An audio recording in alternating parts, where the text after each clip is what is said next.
la Brasserie du Perche. La Brasserie du Perche est tout d'abord une entreprise familiale dans laquelle nous accueillons la clientèle sur place. C'est une brasserie à destination. La clientèle peut voir le procédé de brassage avec l'appareil et l'équipement de brassage et aussi déguster une bière sur place dans un cadre bordé d'étangs et de forêts.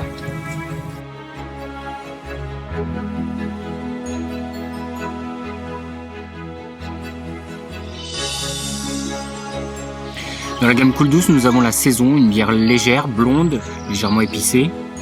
Nous avons ensuite la Cool Douce Blanche, une bière de blé, aux notes un petit peu citronnées. La Cool Douce IPA, une bière amère et parfumée. La Cool Douce Stout, une bière noire et caféinée. La Chouchoute, la gamme traditionnelle, une blonde un peu plus forte, une dragonne, une bière de garde, légèrement sucrée. Et la Gargantua, une bière ambrée.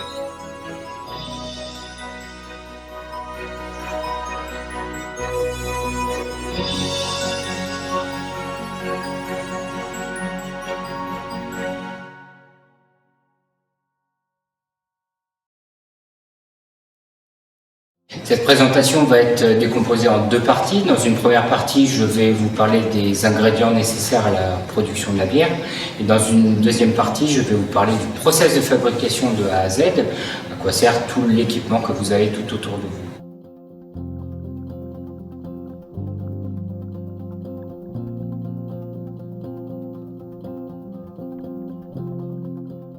Donc pour brasser de la bière, nous avons besoin de céréales, c'est la matière principale pour faire de la bière.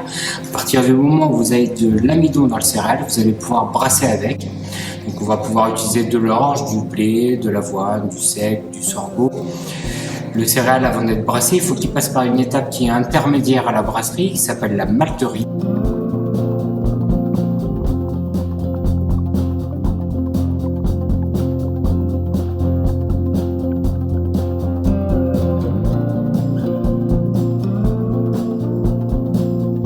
Malterie, nous allons procéder à 3 étapes. La première étape qui est la germination, donc le céréal suite à la récolte va être envoyé dans des grandes cuves d'eau afin de le faire germer pendant 2 ou 3 jours. La germination va permettre une première dissolution de l'amidon.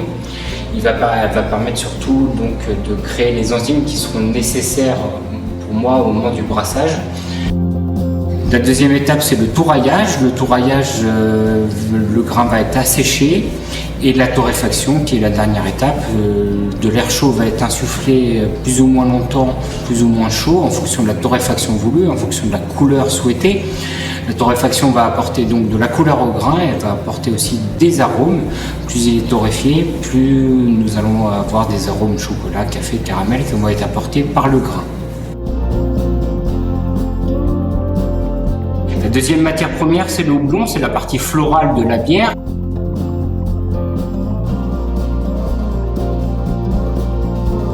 Ce sont des grandes pousses qui vont pousser jusqu'à 10 mètres de haut environ. On va utiliser exclusivement la fleur de houblon.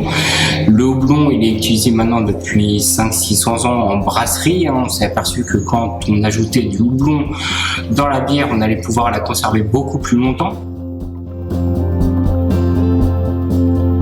C'est un conservateur naturel, ce houblon. Le houblon va nous servir aussi à amériser la bière, donc c'est un amérisant.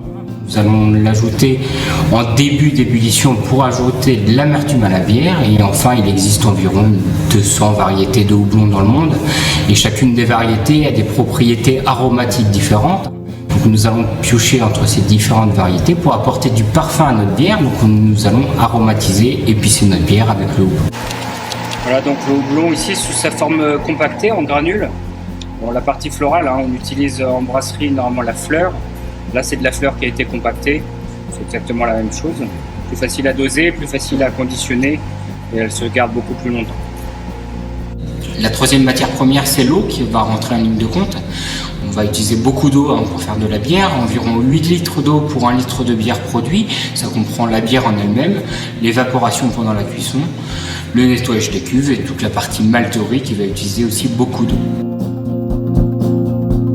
Les eaux ont des propriétés minérales en fonction de la localisation, donc ces propriétés minérales vont impacter aussi le caractère de la bière.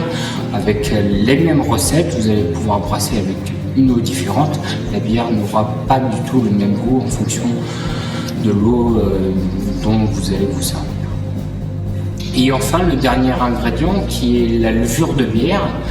Donc la levure, c'est un micro-organisme, c'est un être vivant en fait, c'est un champignon unicellulaire qui va venir se nourrir des sucres et en digérant ces sucres va produire de l'alcool et du gaz carbonique, c'est ce qu'on appelle la fermentation alcoolique.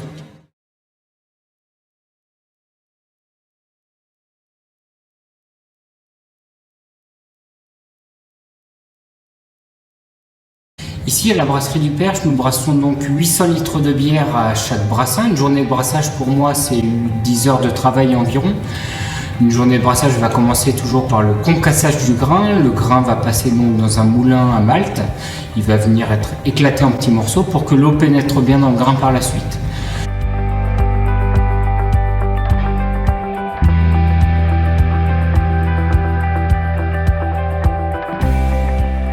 Ce grain concassé va être ensuite mélangé dans une cuve qui s'appelle la cuve d'empâtage, où nous allons donc réaliser l'empâtage.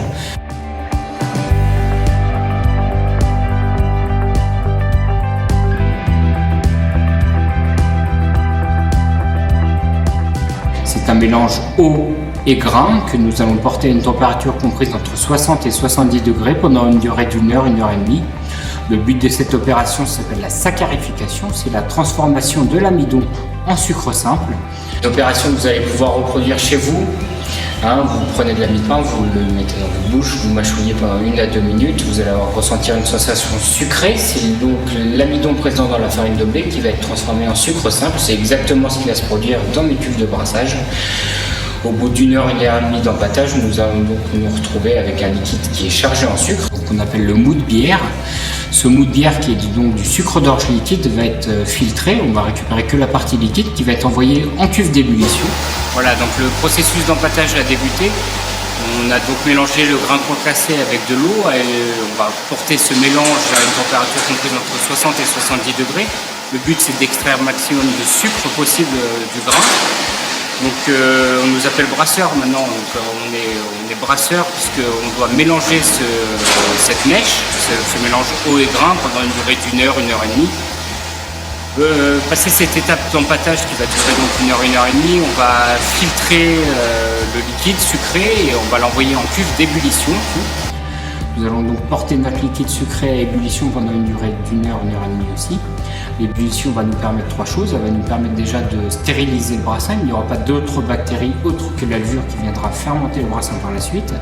Ça va nous permettre aussi de concentrer les sucres. Par évaporation, vous allez donc concentrer les sucres un petit peu comme une sauce. Et ça va nous permettre surtout de le houblonner. Donc c'est à ce moment-là on va rajouter le houblon.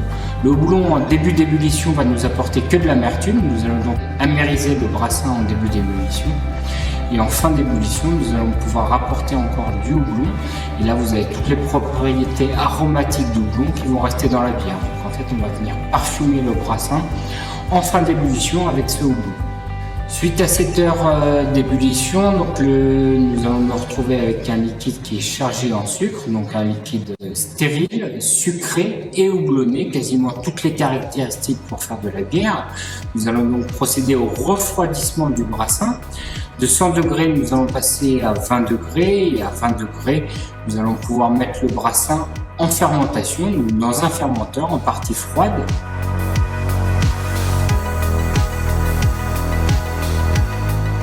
À 20 degrés, je vais injecter ma levure. Ma levure va travailler ensuite pendant une durée de 7 à 10 jours en fermentation alcoolique, c'est-à-dire qu'elle va se nourrir des sucres et produire de l'alcool et du gaz carbonique.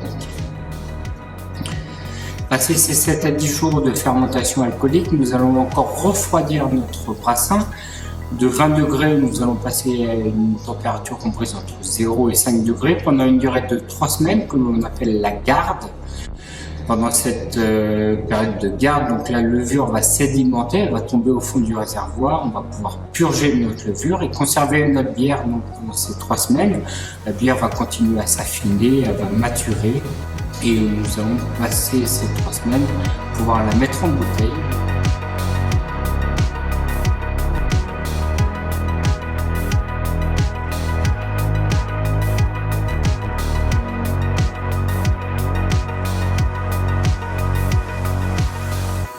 Et voilà, la visite touche à sa fin.